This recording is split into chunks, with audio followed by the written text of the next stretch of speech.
നിങ്ങളുടെ ഇഷ്ട പരമ്പരകൾ എക്സ്ക്ലൂസീവായി സൺ നെക്സ്റ്റ് ആപ്പിലൂടെ തികച്ചും ഫ്രീ ആയി. ഇപ്പോഴേ ആപ്പ് ഡൗൺലോഡ് ചെയ്യൂ.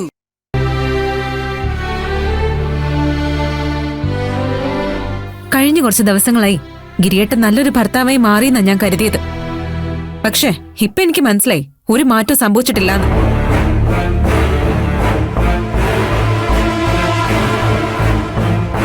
ഇപ്പോഴും ഗിരിയേട്ടന്റെ റിമോട്ട് ഭാനുമതി അമ്മയുടെയും സ്വപ്നയുടെയും കയ്യിലാ. അവര് പറയുന്നതിന്റെ അപ്പുറത്ത് ഗിരിയേട്ടൻ ഒരിക്കലും നിൽക്കില്ല.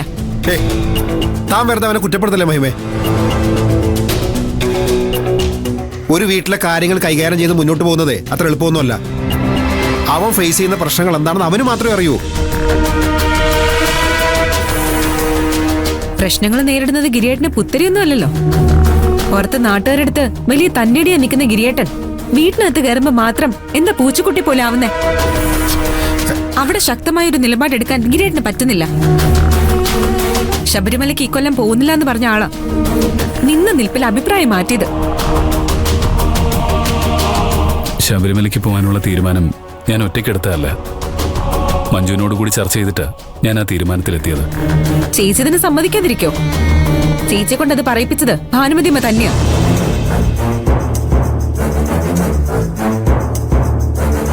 ഭാനുമതിയമ്മയുടെ ലക്ഷ്യങ്ങളെ കുറിച്ച് അറിയാത്തതുകൊണ്ട് പാവം ചേച്ചി അവര് പറയുന്നതെല്ലാം വിശ്വസിച്ചു. ഭാനുമതി അമ്മയ്ക്ക് ചേച്ചിയോടുള്ള ശത്രുതയെക്കുറിച്ച് ചേച്ചി അറിഞ്ഞിരുന്നെങ്കിൽ ചേച്ചിക്ക് ചതി പറ്റില്ല. പക്ഷേ അതിനെക്കുറിച്ച് ചേച്ചി അറിയിക്കാൻ ഗിരീട്ടൻ സമ്മതിക്കണ്ടേ?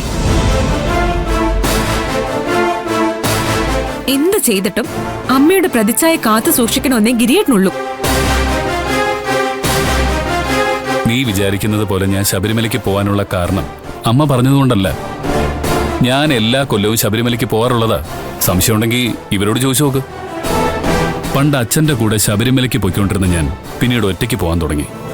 അത് ഞാൻ അച്ഛൻ്റെ ഓർമ്മയോട് കാണിക്കുന്ന ബഹുമാനമാണ്.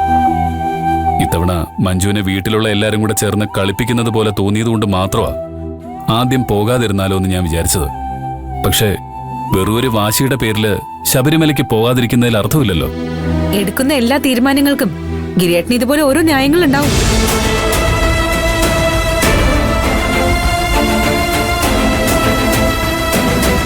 പക്ഷെ സത്യം പറയാനുള്ള പേടി ഉണ്ടായതെല്ലാം സംഭവിക്കുന്നതെന്ന് സ്വയം ഒന്ന് തിരിച്ചറിയുന്നത് നല്ലതാ.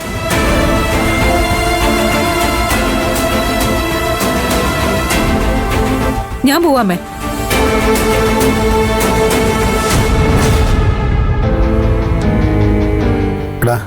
നീ അവള് പറയുന്നൊന്നും മനസ്സിൽ വെക്കണ്ട.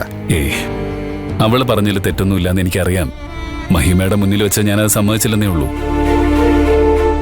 മഞ്ജു ഞാനും കൂടി സമാധാനത്തോടെ ഒന്നിച്ചു കഴിയാൻ സമ്മതിക്കാതിരിക്കാൻ വേണ്ടിയാ അമ്മ അവിടെ പല കളികളും കളിക്കുന്നത്.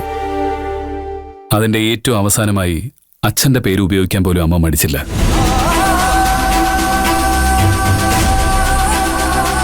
ഈ നാടകമെല്ലാം അമ്മ കളിക്കുന്നത് മഞ്ജുവിനെ ദ്രോഹിക്കാനാ. അത് മനസ്സിലാക്കിയപ്പം വന്ന ദേഷ്യം കൊണ്ടാ വാശിക്ക് ഞാൻ ശബരിമലയ്ക്ക് പോകുന്നില്ല എന്ന് തീരുമാനിച്ചത്. നീ എടുത്ത തീരുമാനം തന്നെയാണ് ശരി. വെറുതെ അമ്മയോട് വാശി കാണിക്കാൻ വർഷങ്ങളായിട്ട് നീ ചെയ്തുകൊണ്ടിരിക്കുന്ന നല്ലൊരു കാര്യം മുടക്കണ്ട. നീ എന്റെ കൂടെ നിൽക്കുന്നത് എന്റെ ഏറ്റവും വലിയ ധൈര്യം. ഇവനൊരു കാര്യം. അതുകൊണ്ട് ഇത്തവണ നീയും എന്റെ കൂടെ മലയ്ക്ക് വരണം.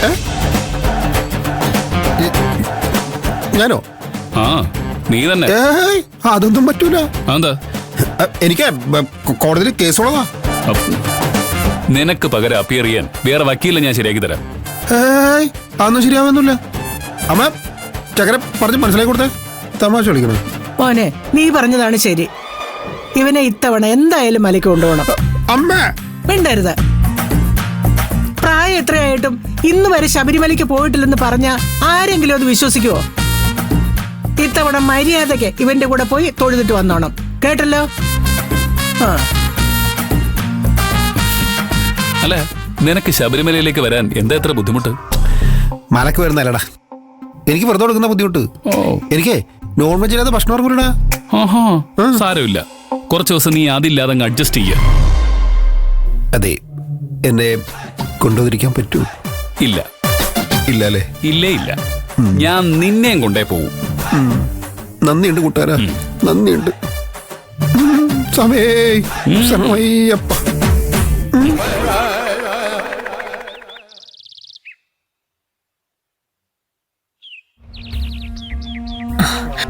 നമ്മളെ കുടിക്കാം. ഏട്ടനും അമ്മയും രാവിലെ തന്നെ അമ്പലത്തിലേക്ക് പോയിട്ടുണ്ട്. അവിടെ നിന്ന് ഗിരിയേട്ടൻ മാലയിട്ടാ പിന്നെ സമാധാനമായി. എന്തായാലും കൃത്യസമയം നോക്കിയ ശബരിമല സീസൺ വന്നത്. ഇല്ലായിരുന്നെങ്കിൽ രണ്ടുപേരും കൂടെ ഇപ്പൊ ഹണിമൂണിന് പോയേനെ. ഇനി ഏട്ടൻ ശബരിമലയിൽ പോയി വരുന്നത് വരെ ടെൻഷനൊന്നും വേണ്ട. പക്ഷെ അപ്പോഴേക്കും അവരെ തമ്മിൽ അകറ്റാൻ എന്തെങ്കിലും ഒരു പദ്ധതി ഉണ്ടാക്കണം. ഉണ്ടാക്കണം.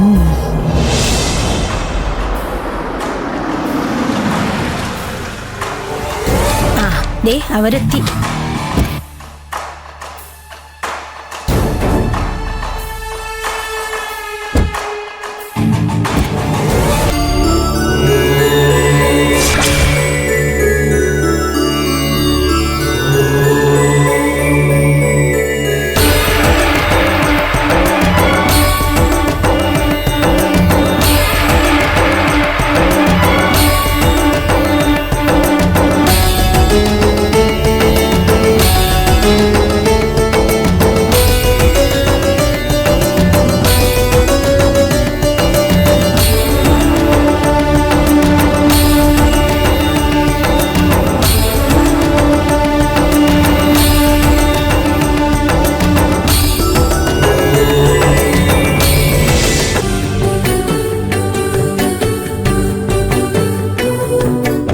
സ്വാമി ശരണം. സ്വാമി ശരണം. ഹോ, ഗിരി ഇങ്ങനെ കാണാൻ എന്തൊരു ഐശ്വര്യമാണ്. നീ വെറുതെ അവനെ കണ്ണു വെക്കല്ലേ. ഞാൻ നിനക്ക് ഭക്ഷണം എടുത്തു വെക്കാം. കൈയും കാലും കഴുകിട്ട് വാ. നീ കഴിച്ചില്ലേ മോളെ? കഴിച്ചമ്മേ. ഞാൻ സ്റ്റേഷനിലേക്ക് ഇറങ്ങാം. ശരി മോളെ.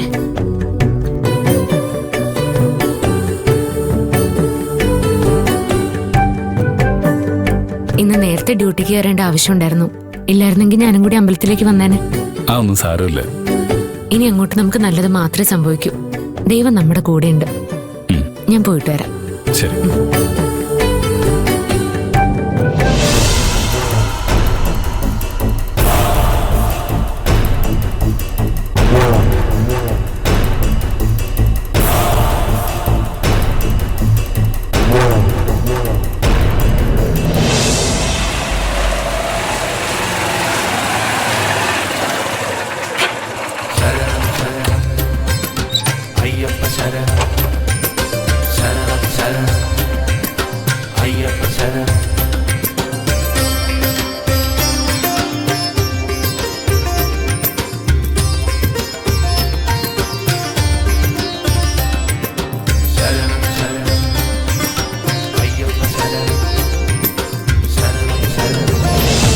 ആഹാ, അമ്പലത്തിൽ പോയി മാലയിട്ട് പെട്ടെന്ന് വന്നോ? മോനെ, വ്രതം കൃത്യമായിട്ട് അനുഷ്ഠിക്കണം കേട്ടോ. മോശമായ ഒരു ചിന്തയും മനസ്സിൽ പോലും വരാൻ പാടില്ല.